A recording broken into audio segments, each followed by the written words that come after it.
Well, welcome back, everybody. Thank you so much for joining us for the Caring Ambassadors Program video series, Learn from the Experts.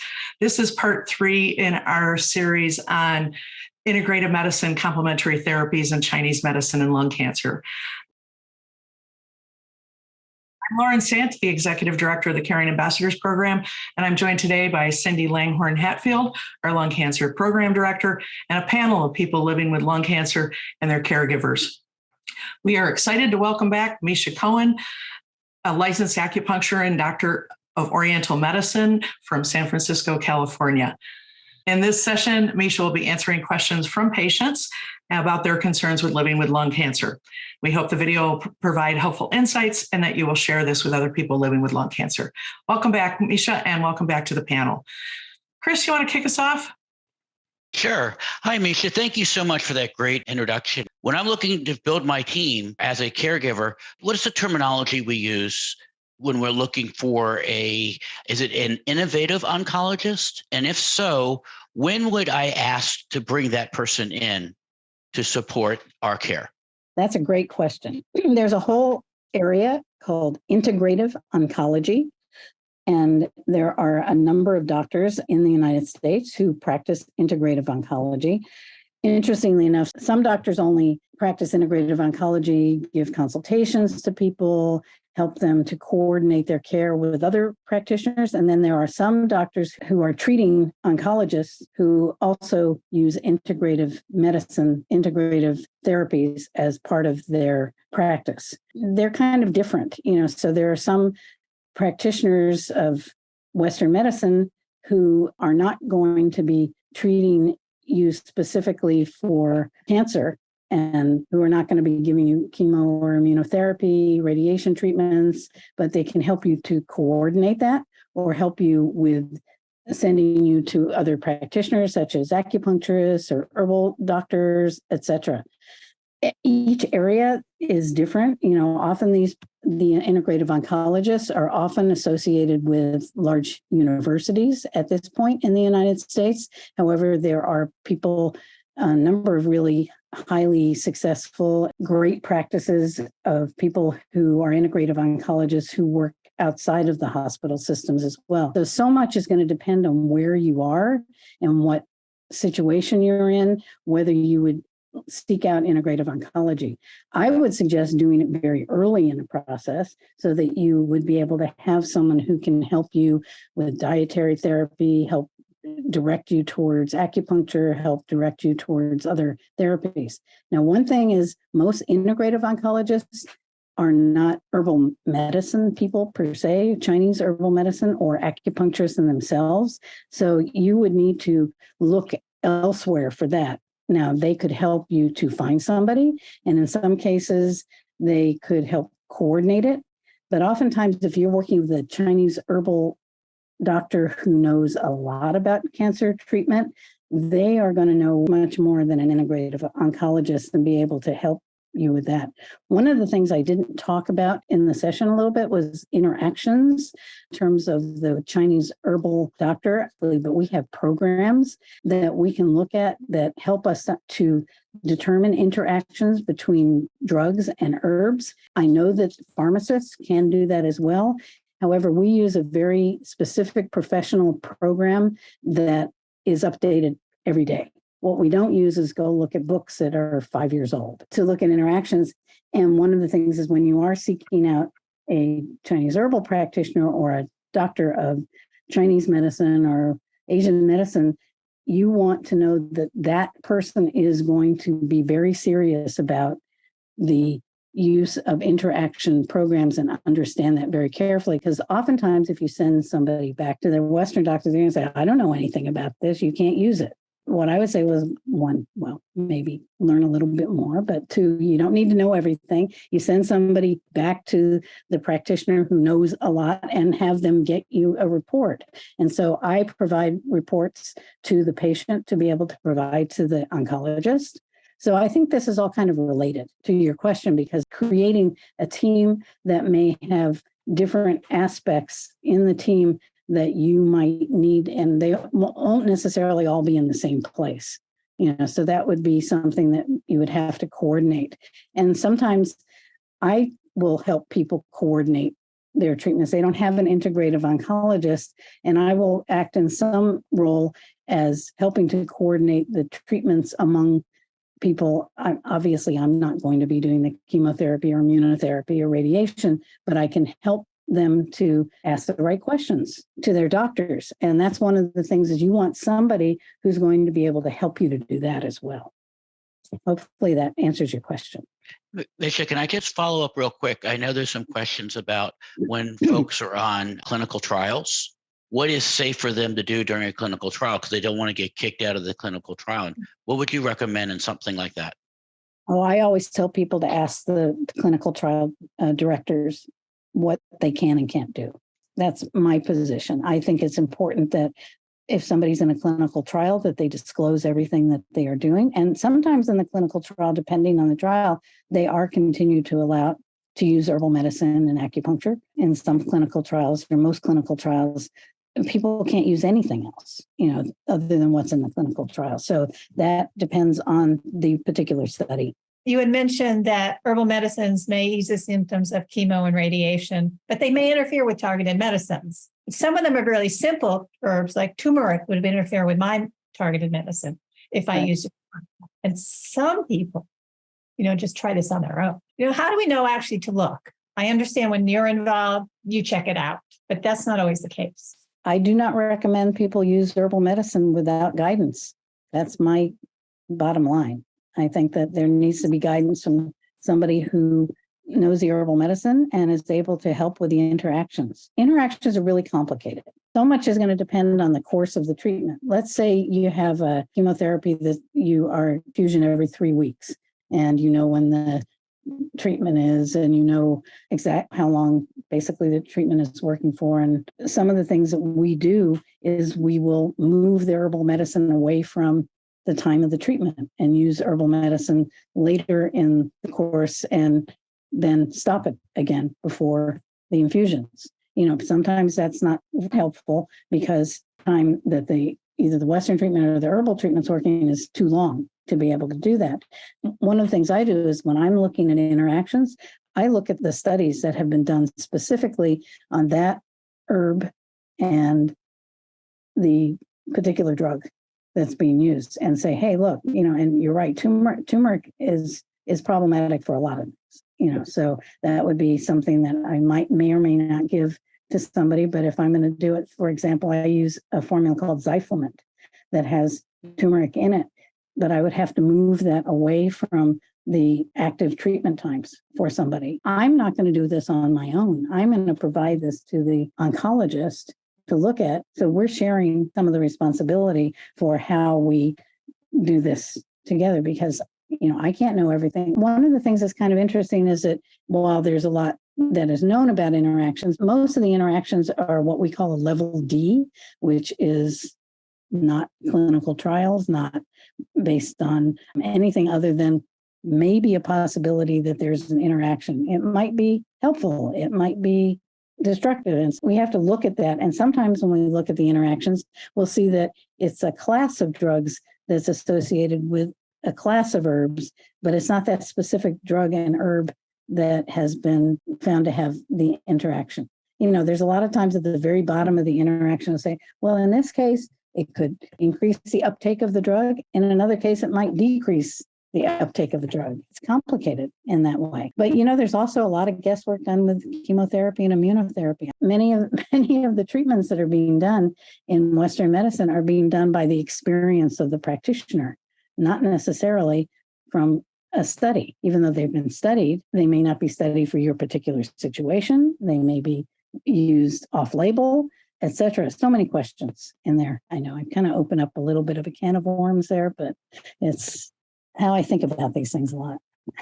Well, to follow up on something you just said, for us as people living with cancer, the bottom line coordinator is our oncologist. Is that what you're saying?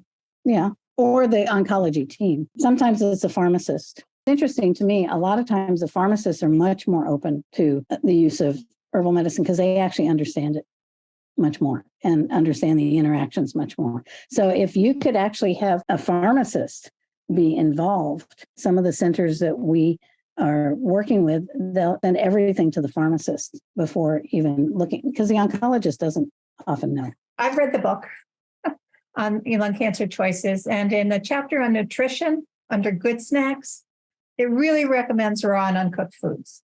But you're kind of hedging on that and, saying, well, maybe the better way to go is a cooked food. Does it really matter? I think it makes a big difference, actually. I think people's digestion works much better when foods are cooked. Basically, Chinese medicine has understood for centuries that when we cook foods, we actually don't have to heat them up in our stomach to cook them. So I don't know, that sounds funny, but that's basically the case. I'd have to read that chapter. I haven't read it in a long time, but I think there's very different philosophies about nutrition in the West than there are in the East. But one of the things is I use a combination of Eastern and Western nutritional therapies all the time. And I see the difference in people who have been eating raw diets and then change to a mainly cooked diet. You can eat some raw foods, it's not that you can't eat any, but we don't want people eating cold foods or raw foods. It's actually, you can feel the difference in the digestion, and it changes bowel movements. It changes a lot of things about what happens for an individual. I know there's a lot of details in that, but one of the things that's important is that there's a number of studies that have shown that cooking foods lightly does not decrease their enzymatic content. That's kind of I think the biggest thing that is said by raw foods advocates.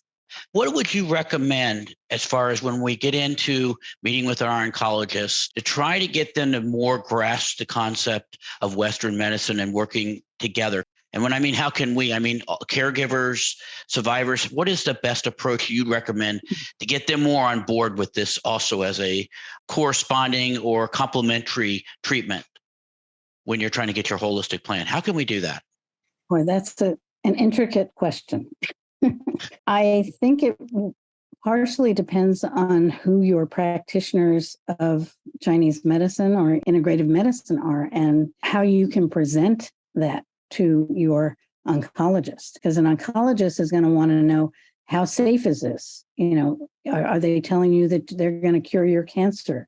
Are they telling you that this is the only thing you can do? Are they telling you that you can take anything you want? They're going to ask those kind of questions. So you want to be able to know your practitioner's responses, or even say, hey, look, you have these questions. Let's get you two together and talk to each other. That's not always possible, but sometimes you can talk with the nurse case manager.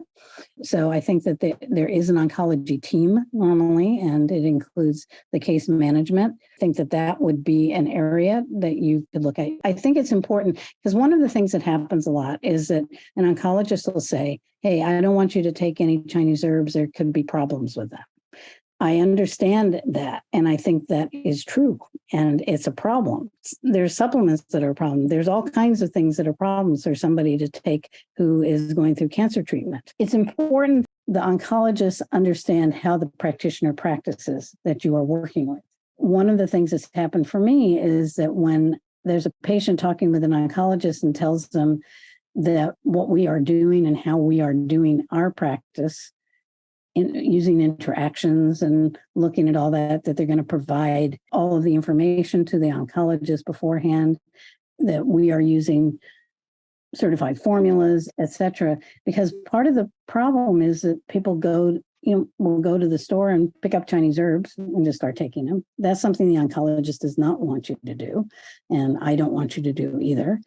And sometimes you'll have people who are practitioners who really don't understand how to look at those interactions and how to look at when to use the herbs and not. And so that's going to be on you to understand your practitioner and how your practitioner practices. I hope that's a helpful answer. It is. Thank you. I appreciate that. You keep saying chemo, but is immunotherapy kind of contraindicated with this Chinese herbal stuff? Acupuncture, especially, I had big major reactions to immunotherapy. Granted, I was on it for 2 years when I had it, and it was the second one I was on. But has it been studied? I mean, that's kind of like my second question, is that when you say that this herbal helps this and this acupuncture helps this, are there studies on this, reproducible scientific studies, or is this all like experienced hearsay, anecdotal stuff? And then the immunotherapy, how do you know that that's not working with it? Or is it just immunotherapy is too new that you don't have answers yet? So it's kind of two questions. There's a lot of acupuncture studies that have been done. Herbal medicine is very different. Herbal medicine has primarily been studied in China and is used regularly in China in conjunction with all cancer therapies, including immunotherapy. So there have been studies that have looked at the interactions between immunotherapy and herbs, but they're primarily studies that are not clinical studies. They're going to be studies in animals and theoretical contraindications or support. So that's going to be more difficult to use. That's why I'm really, really careful with people with immunotherapy, because we don't have as much information about it. We oftentimes do not give people herbs who are on immunotherapy until they finish treatment. You can have anything you want, do anything you want. They really did think I was going to live past a year. None of my doctors, even the doctors I worked with. So he said, well, between you and me, we're doing something right. So whatever you want is yours. Yeah, and that's the other side, is that there's people who have issues with, marrow problems and things like that. We want to use herbal formulas to really support them, because especially if they're told, hey, you have a stage 4 cancer, you're going to be gone in blah, blah, blah, blah, blah. And hey, look, I'm here, I'm still here, 3 years later, and I'm going to keep doing what I do. It so depends on the situation. If there's a real severe chance that it's going to decrease the efficacy of treatment tremendously in somebody who has a very high possibility of cure or of amelioration of the cancer, I think we would have to be very careful. Often with later stage disease, doctors are going to be more supportive of using a number of different things. It's going to be so individualized how we would approach. That's why you want to have somebody at least who can work with you, who knows something about the treatments that you were doing. I am the queen skeptic. I was a nurse for 30 years. And it's always focused on evidence-based treatment. I was halfway through my master's to teach nursing when I got diagnosed, and that was 6.5 years ago. And believe it or not, I had it in my mind. I was all set to go to pass on. I figured, I was okay with it. I was on mental mindset, but because it was so long ago, now I'm like, well, no, hey, I want to live longer. I'm not so ready to go now. So now I'm thinking this, whatever I can do to extend, but the other half of me is going, is this like hokum pokum magic, or is it really something that's real? The Reiki and the acupuncture and the acumassage and the special herbal pills. So many herbals. I've tried herbals, here and there, and melatonin for sleep, and it doesn't do anything. I'm still like, okay, when's this going to work? So that's why I keep asking about studies. Anyway, I will look at the reference section in the book again and see what studies are out there, because you can convert this skeptic, you can convert anybody, any doctor, anywhere. But I'm so interested in this, and you've clarified a lot of things, and I appreciate that. Thank you. Really helpful, really helpful. Yeah, I know there's more and more studies that are being done. Whenever we update the chapter, I find more things that are, more studies that have been done. And that's always exciting to me, because it's like at the beginning, there was, very, very little, especially in herbal medicine. And now there's much, much more. Good. Hey, Misha, I was going to talk about acupuncture. I know you had said massage can help with anxiety, but what about acupuncture? Can acupuncture help with relieving anxiety? Absolutely. We use acupuncture for anxiety all the time. The concept in Chinese medicine is mind, body, spirit, and they're not separate from each other. And there are many acupuncture points that actually have the name spirit in them. And many of those points are points that are for anxiety and depression as well, when we if we diagnose it that way, as opposed to a spiritual or mind problem. We use it all the time. One of the things is I worked in detox, a long time ago, and I still do a lot of it. But one of the things we did is we did ear acupuncture, and there's very specific ear acupuncture points that you wouldn't even need other body points that you can just use. There's one called Shen Men, Spirit Gate. There's brain points. There's other points that are calming and help people to sleep, etc. Thank you. Sure. I'm very interested in trying Qigong, and I wanted to know what is the best time of day to practice Qigong. Now, I'm not a Qigong master, and I can't really speak completely to that. I think speaking with a practitioner of Qigong and asking them your specific situation, because I think it's partially going to be dependent on your particular constitution when to practice. Some people find if they practice at night that it keeps them awake because it increases energy. Some people find that if they do it in the morning, they're more relaxed throughout the whole day. One of the things that's kind of interesting is there's a time clock in Chinese medicine that many Qigong practitioners would probably be aware of and be able to talk with you about that. Sounds good. Thank you. Misha, my brother-in-law just went through treatment for cancer and has neuropathy in his feet. You touched on that a little bit with acupuncture, but does the effectiveness of the acupuncture based on how far the neuropathy has gone or progressed? It can be, but not always. It really depends on the individual. So we will treat people who many years later still have neuropathy and have good success. But what we try to do is prevent neuropathy and use treatments to prevent it, as well as treat people during the course of their active cancer treatment. Right. I feel pretty successful with that. There are some studies that have been done. They're not the greatest studies. Development of certain treatments based on body physiology, as opposed to necessarily acupuncture meridians, but based on nerve pathways. And so I think those tend to be treatments that work quite well for people, but different people have different things. For me, I'm going to treat areas very direct. Thank you for that. Sure. Oftentimes you're required to take a large amount of pills when you're on herbal therapy.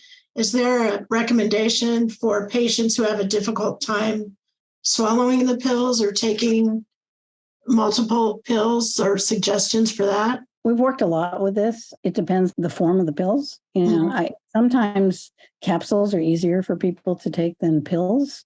And so if their formulas are encapsulated, a lot of times people are better with that.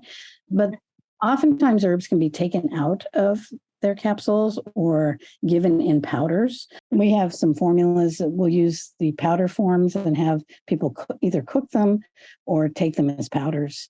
Okay. And it's a lot easier.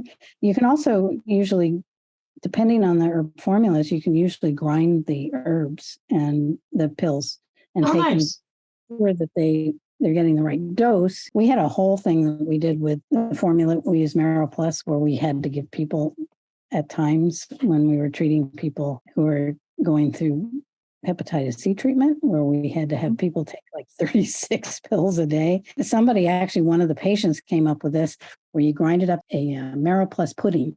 And so they would make a good tasting thing, to mix the herbs with and divide it up so that they had the full dose during the day. So those are always possibilities. Okay. Most herbs can be taken that way, but not all of them. You have to ask the practitioner about Okay. that. If it's a physical matter of the pills, there's a spray thing you can get that makes the pills slippery. It's just like in Walgreens or CVS or whatever. Does marijuana play into this? I was just thinking about it. A lot of people do take marijuana in some form or another. Does it interfere with the Chinese herbal stuff? Not that I've ever seen. I mean, people use it in combination a lot. We will recommend sometimes CBD as part of treatment. With insurance, I mean, it seems like insurance has come a long ways with covering massage therapy. I know at my cancer hospital, you can have massage, and we even have mindfulness, a Zoom thing where they do mindfulness meditation that's free. But as far as Chinese herbal therapies, do you ever see insurance companies coming into play covering any of those down the road? I think it's pretty unlikely. There was one company many years ago that tried to cover herbal medicine, and it really didn't work. It's really complicated because you need a formulary and all kinds of things. And so trying to create that was really difficult. However, people can use their FSAs and HSAs for Chinese herbal medicine. So anybody who has that as part of their insurance plan, it's absolutely possible. What we have to do oftentimes is write a letter of medical necessity. We are licensed practitioners, and we can write a letter of medical necessity for them. That's for an FSA. For an HSA, you don't need anything. Oftentimes, that's how people will pay for herbal treatment. Now, acupuncture is totally different depending on what state you're in. I don't know where you live. But You're right, in Florida. yeah, you have it covered under your insurance. A few states that don't do that, but certainly in California, since the Affordable Care Act, acupuncture has been considered an essential benefit in our state. And so it has to be offered to all insurance plans. Doesn't mean that everybody gets acupuncture as part of it, but it has to be offered to all insurance plans, and all insurance plans have to offer it to the companies to have acupuncture as part of their policies. So at least that part is often covered. Yeah, good information. Thank you.